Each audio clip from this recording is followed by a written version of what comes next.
In the chaotic ecosystem of the Soprano crime family, power is rarely static. It is a fluid currency that must be constantly maintained, defended, and asserted. Throughout the series, Tony Soprano struggles with the immense psychological and physical toll of being number one. However, equally complex is the role of number two, the consigliere, occupied by the stoic and pragmatic Silvio Dante. Said you went home.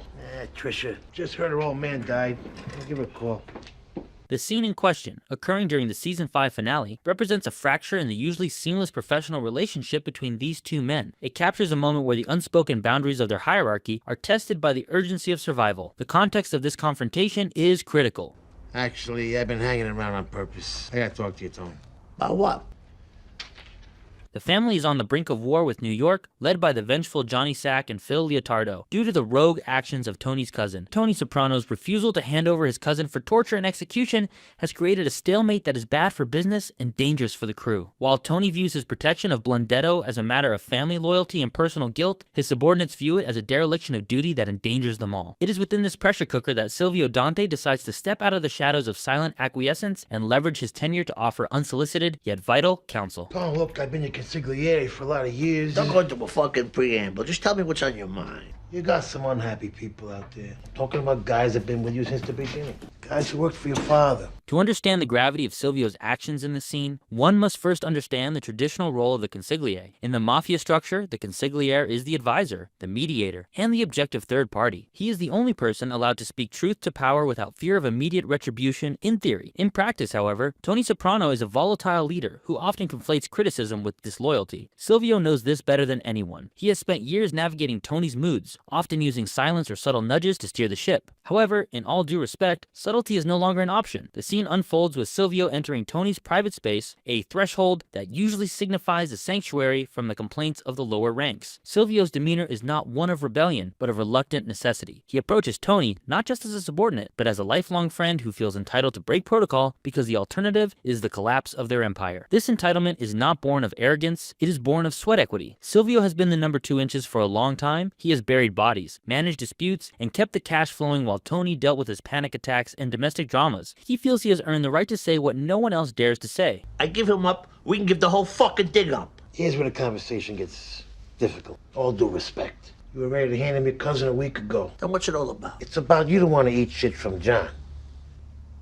The scene begins with a deceptive calm, but the tension is palpable. Silvio initiates the conversation with a hesitancy that is uncharacteristic for him, signaling the danger of the territory he is about to enter. He attempts to frame his advice as a report on the state of the Union, acting as a conduit for the crew's frustrations rather than the source of the criticism. This is a classic rhetorical maneuver used by subordinates to deliver bad news, externalizing the dissent. Silvio tells Tony that there is dysentery in the ranks, a visceral metaphor for the weakness and rot spreading through the organization because of Tony's indecision regarding Tony's reaction is immediate defensiveness. He tries to shut Silvio down, physically turning away or engaging in busy work to signal the conversation is over, but Silvio persists. A lesser captain like Christopher Moltisanti or Paulie Gualtieri would have retreated at the first sign of Tony's irritation. Silvio, however, presses the issue. He details the specific grievances of the captains. They are losing money and fearing for their lives because of a war that isn't their fault. You told him to go fuck himself. Wasn't exactly appropriate. What the fuck do you know what goes on in my head? I know you since you were a kid, Tone. Frankly, you got a problem with authority. The power dynamic shifts subtly here. Usually, Tony holds all the cards, but in this moment, Silvio holds the truth, and the truth is a weapon Tony cannot easily deflect. Silvio forces Tony to look in the mirror, stripping away the romanticized notion of protecting family. To reveal the ugly reality, Tony is putting his blood relative above the family of business, violating the oath they all took. Silvio is essentially reminding Tony that his power is derived from the consent of the governed. If the captains lose faith, Tony is just a man with a target on his back. Silvio's entitlement to give advice stems from a unique psychological position. Unlike the other mobsters who fear Tony, Silvio loves him in a platonic, brotherly sense, but also relies on him for his own survival.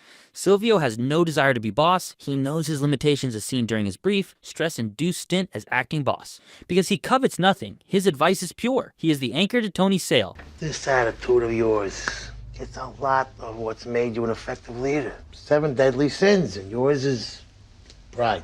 In this scene, Silvio is cashing in his chips. He is implicitly saying, I have stood by you through everything. I have cleaned up your messes. I have never asked for anything. So, you will listen to me now. It is a plea disguised as a report. The tragedy of the scene lies in Tony's inability to receive it with grace. Tony feels cornered. He knows Silvio is right, which makes the confrontation even more intolerable. The boss cannot admit he is wrong, especially not when the mistake is driven by sentimentality, a weakness in their world. When Silvio mentions that Vito and the others are questioning Tony's judgment, he is touching the third rail of mafia politics. He is exposing Tony's vulnerability. Tony's retort is aggressive, an attempt to reassert dominance through volume and anger. Silvio navigates this by maintaining his stoicism, refusing to be baited into an emotional argument. He stands his ground as the mirror, reflecting the ugly situation back at Tony.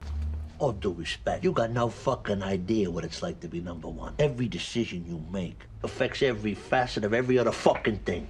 As the scene progresses, the hopelessness of the dynamic becomes clear. Tony is too proud to capitulate in the moment. He dismisses Silvio, perhaps even with an insult or command to get out. The physical spacing often underscores this isolation. This scene, in all due respect, also serves as a microcosm for the series' broader exploration of the loneliness of command. Tony constantly complains that he's like a sad clown, laughing on the outside while crying on the inside. Silvio is the only character who sees the crying. By trying to advise Tony, Silvio is attempting to alleviate Tony's burden, to share the weight of the difficult decision. Tony's rejection of this help highlights his tragic flaw, his ego. He perceives needing advice as a sign of weakness. He believes that being the boss means making every decision in a vacuum. This is a fallacy that eventually contributes to his downfall. In later seasons, as Silvio ends up in a coma and other trusted advisors die or turn traitor, Tony is left with no one to check his impulses. This scene is one of the last moments where the system actually works as intended, where the checks and balances of the hierarchy function to correct the course, even if the process is painful. It's too much to deal with almost. And in the end, you're completely alone with it all. I'm sorry you feel that way. The aftermath of this scene is where the true power dynamic is revealed. Although Tony reacts with hostility in the moment, Silvio's words penetrate his defenses. The scene is the catalyst for the episode's climax. It plants the seed of realization in Tony's mind that he has no choice but to handle the Tony B situation. Silvio's intervention is the turning point. It illustrates that while the boss has the final say, the consigliere has the power of influence. Tony eventually drives to the farm and kills Tony Blundetto himself, not because he wants to, but because Silvio made him realize that the alternative was a mutiny he couldn't survive. Therefore, while the scene ostensibly shows Tony winning the argument by shutting Silvio down, the reality is that Silvio wins. His advice, delivered through the sheer force of his standing as number two, dictates the boss's actions. The power dynamic is paradoxical. The subordinate commands the leader by revealing the limits of the leader's power. You need me for anything else? The writing in this scene relies heavily on subtext. The dialogue is sparse, laden with mob jargon and unspoken history. He doesn't appeal to Tony's morality, he appeals to his wallet and his safety. This is the only language Tony respects. The chemistry between them sells the idea that this is a conversation between two men who have known each other since childhood, now trapped in roles that force them to be adversaries in this specific moment. In conclusion, the scene between Silvio and Tony, in all due respect, is a defining moment in The Sopranos. It strips away the glamour of the mafia life to reveal the brutal mechanics of leadership. Silvio Dante, leveraging his entitlement as the loyal number two, forces Tony Soprano to confront the reality that his personal feelings are endangering the collective enterprise. It is a study in the limits of power, demonstrating that even a boss is not absolute. He is beholden to the confidence of his soldiers. Silvio's intervention is an act of supreme loyalty, a dangerous gamble taken to save the boss from his own hubris. The scene underscores the central tragedy of Tony Soprano. He is a man surrounded by people, yet largely incapable of truly listening to the only one who has his best interests at heart. The dysentery in the ranks is not just a problem with the crew, it is a symptom of the sickness at the head, a sickness Silvio tries, in vain, to cure with reason before Tony is forced to cure it with blood.